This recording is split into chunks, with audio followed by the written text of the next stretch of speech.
రాజకీయాల్లో ఎదగాలనుకున్న మీరు అదే రాజకీయాలకు బలైపోవడం ఏ విధంగా అనిపిస్తుంది? ఈ బలులు హత్యలు ఉండవు, ఆత్మహత్యలు ఉంటాయంటారు కదా రాజకీయాలు. అది రాజకీయాల్లో కష్టపడి పనిచేస్తున్నా ఇలాంటివి జరుగుతుంటాయి. ఓకే. అయితే ఒక ఇది వింటాం, అది నా నుంచి. ఇప్పుడు నేను కూడా ఒక ఎమ్మెల్యేగా ఉండి కొంతమంది నా కోసం ప్రాణాలు అర్పించిన క్యాడర్ ఉన్నారు. వాళ్ళకి కొన్నిసార్లు నేను చేయలేకపోయాను. ఇలాంటి చెప్పుడు మాటలు వినే కొన్నిసార్లు నా శత్రువులకే నా తాలూకు విలువలు ఉపయోగపడ్డాయి, నా తాలూకు సహకారం. అది కూడా చెప్పుడు మాటల వల్ల. నా స్థాయిలో నాకు ఇప్పుడు జగన్మోహన్ రెడ్డి గారి స్థాయిలో అలాంటప్పుడు దాన్ని నేను బాగా ఆలోచించుకొని, అయ్యో నాకు నమ్ముకున్నోడికి అన్యాయం జరిగిందని మళ్ళీ ఆడిని పైకెత్తి ఏదో ఒక సందర్భంలో వాళ్ళకి నిలబట్టడం జరిగింది. కానీ అన్యాయంగా శత్రువర్గాలకు కూడా నేను ఉపయోగపడిపోయాను. ఇలాంటివి ఎప్పుడు జరుగుతుంటాయి సార్ రాజకీయాల్లో. ఇవి తప్పదు. దీని నుంచి నేను అవగాహన చేసుకోగలను కాబట్టి, నాకు అనుభవం ఉంది కాబట్టి చాలా సింపుల్గా తీసుకుంటాను. ఇది ఒక ఛాలెంజ్, ఇది ఒక సవాల్ లైఫ్లో. ఇది ఒక చిన్న థ్రెట్. ఈ థ్రెట్ని ఎలా ఎదుర్కోవాలి, ముందుకెళ్తాను. మీరే చూస్తారు కదా, 29వ సంవత్సరం జరగబోయే ఎలక్షన్లో దువ్వాడ శ్రీనివాస్ శ్రీకాకుళం జిల్లాలో ఆ శక్తి ఏంటో చూపెడతాను. ఇప్పుడు కాదు, ఇప్పుడు మాట్లాడినా అది ప్రయోజనం లేదు. 25 సంవత్సరాలుగా రాజకీయాల్లో అలుపెరిగిన పోరాటం చేశారు. ఫైనల్గా చూస్తే సరే ఎమ్మెల్సీ అయ్యారు, ఓకే. ఇటు చూస్తే మైన్స్, గతంలో ఉన్నటువంటి మీకున్నటువంటి ప్రాబ్లమ్స్ వల్ల మైన్స్ బిజినెస్ ఆగిపోయింది. సరే ఇప్పుడు ఏదో గవర్నమెంట్ సంస్థ టెక్స్టైల్స్ పెట్టుకున్నారు, ఓకే. బట్ రాజకీయంగా ఇప్పుడు మీకు ఒక విపత్తు ఏర్పడింది.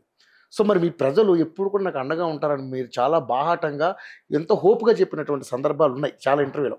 సో ఆ ప్రజలే ఈరోజు మీ వెనకుంటారని ఏంటి గ్యారంటీ? ఎందుకంటే మీ పరిస్థితిని చూసి, మీ పర్సనల్గా కానీ మీ రాజకీయ పరిస్థితిని చూసి రేపు ఆ ప్రజలు మీకు తోడుగా ఉంటారా? ప్రజాభిమానం అన్నది ఎప్పుడైనా ఎలక్షన్లోనే తెలుస్తుంది. సో మీరు ఎలా, అందుకే మీకు 29వ సంవత్సరం చెప్పాను. ప్రజల్లో నాకున్న శక్తి ఏంటో రేపు చూపెడతాను, ఈరోజు చూపెడతాను అలా. అది లెక్కల్లోకి రాదు, కౌంట్లోకి రాదు.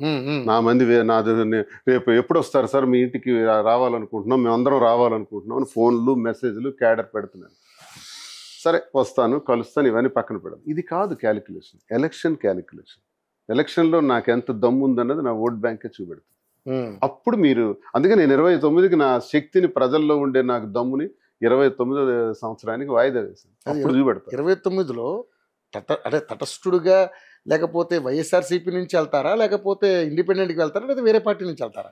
వైఎస్ఆర్సీపీ నుంచి వెళ్తానా అన్నది నిర్ణయించే శక్తి నాకు ఇప్పుడు లేదు, అర్హత లేదు, అధికారం లేదు.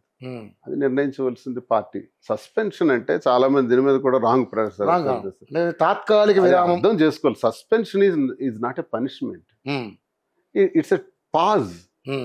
అంటే మీరు ఒక ఉద్యోగం, నేను ఒక అధికారిని అనుకోండి, మీరు నా అధికారిగా మీరు నా కింద పనిచేస్తున్నారు. ఒక కలెక్టరు ఒక తహసీల్దార్కి సస్పెండ్ చేశారు అనుకోండి, దాని అర్థం పర్మనెంట్ ఇది కాదు, అది it's a temporary action. Suspension can be revoked at any time. 2 నెలల తర్వాత కలెక్టర్ గారు రివోక్ చేసేయచ్చు, అదేం పనిష్మెంట్ కాదు అది. సో సస్పెన్షన్ అనేది పాజ్, ఆగు, ఒక టెంపరీ యాక్షన్. ఇదేంటంటే దాన్ని నేను మీనింగ్ చెప్పాను ఒక ఇంగ్లీష్ లిటరేచర్గా. భాష మీద పట్టు లేనోడు, భాష మీద అవగాహన లేనోడు, ఇది బహిష్కరణ కింద తాత్కాలిక విరామం అని చెప్పాను. భాష మీద పట్టు లేనోడు, ఇంగ్లీష్ మీద నాలెడ్జ్ లేనోడు, దాన్ని బహిష్కరణ కింద మాట్లాడుతున్నారు. బహిష్కరణ అంటే టెర్మినేషన్. టెర్మినేషన్ చేస్తే ఆ పార్టీకి ఆయనకు సంబంధం. సస్పెన్షన్ చేస్తే నువ్వు విధుల నుంచి కొన్నాళ్ళు పక్కన పెట్టావు, నువ్వు అలా కూర్చో, తర్వాత ఆలోచిస్తాం అని అర్థం అనమాట. అంటే చాలా మంది ఆలోచించవచ్చు, ఆలోచించకపోవచ్చు. అదే